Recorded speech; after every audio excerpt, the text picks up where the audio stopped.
guys, magandang hapon. So may papakita ko sa inyo guys na dalawang klase ng gear ng TC 150, 125 tsaka 175. So papakita ko sa inyo yung dating gear ng TC 150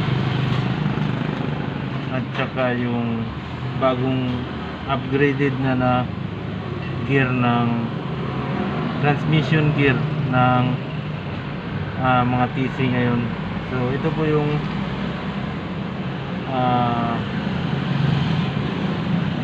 lumang gear. So makita ko sa inyo kung ano yung kaibahan.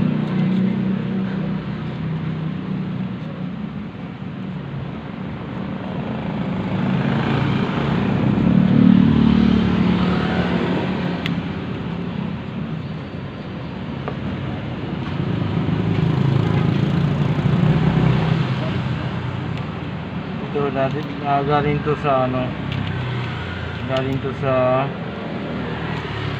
kinakatay ko na dating TC, yung mga sinaunang TC na binili ko sa kumpanya, tapos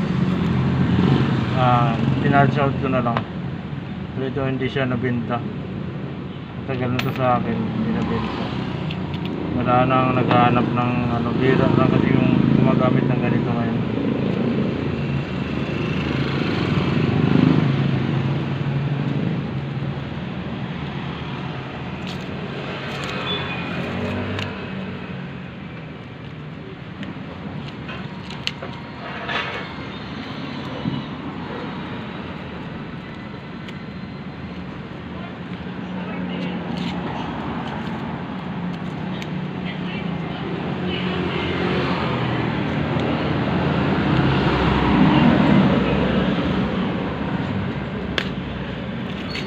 Ito wala na tong tresera. So yung tresera nito nabenta ko na siya, kaya naiwan ito na lang. So napapansin nyo maliliit yung ipin nya,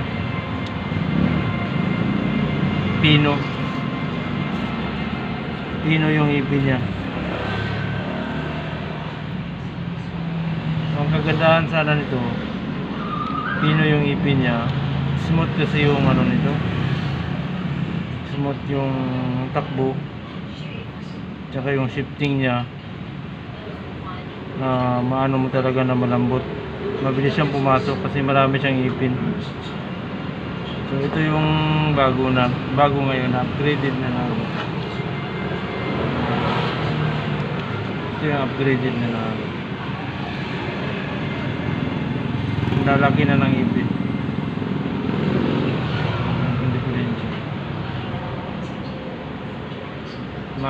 Mapapansin nyo yung tresera.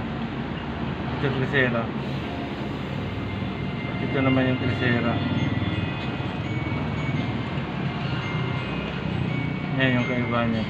Napakalaki ng lalaki na ng ipin ng tresera, kasi yung tresera kasi dito sa maliliit na ipin, yun yung kadarasang bumibigay. Kaya in-upgrade nila yung tresera, mas malalaki.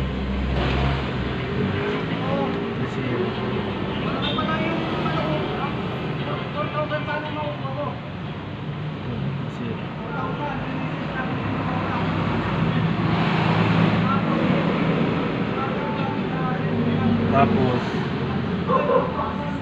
ito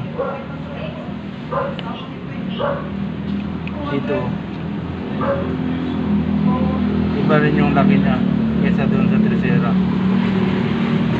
Tresera lang talaga yung malaki, pero malalaki na rin itong dito siya. Iba na rin yung bilang niya. Yan.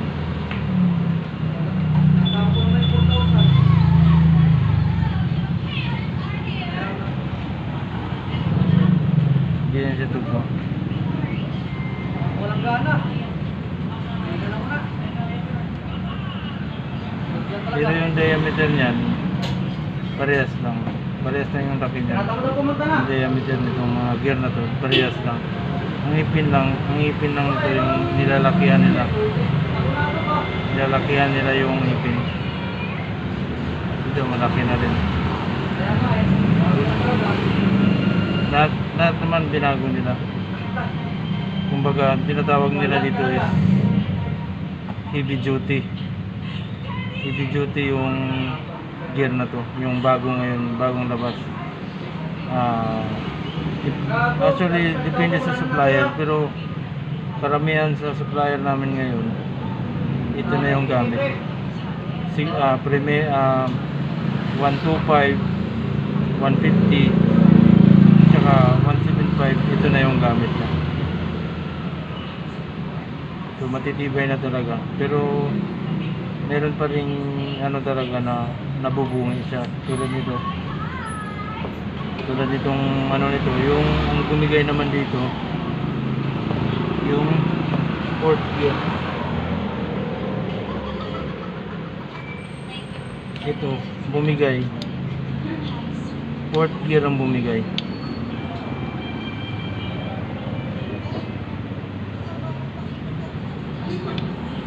Ito. Fourth gear.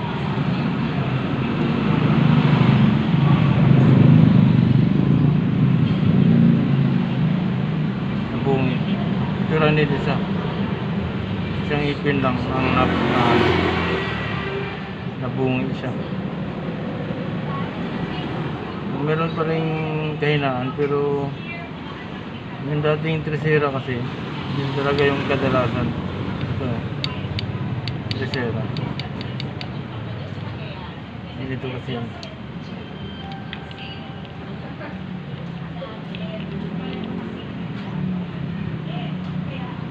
Ito ang tresera.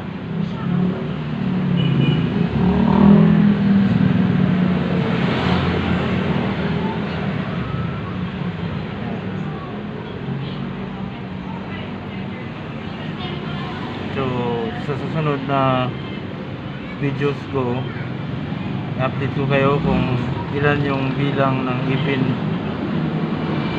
kada gear, ilan yung ipin nung dating gear nito, tsaka yung bagong gear ngayon. Iabangan nyo po yung bago kong video. Like and share na rin, follow na rin, subscribe na rin sa YouTube channel ko. So yun lang muna guys. So yun, God bless po sa ating lahat.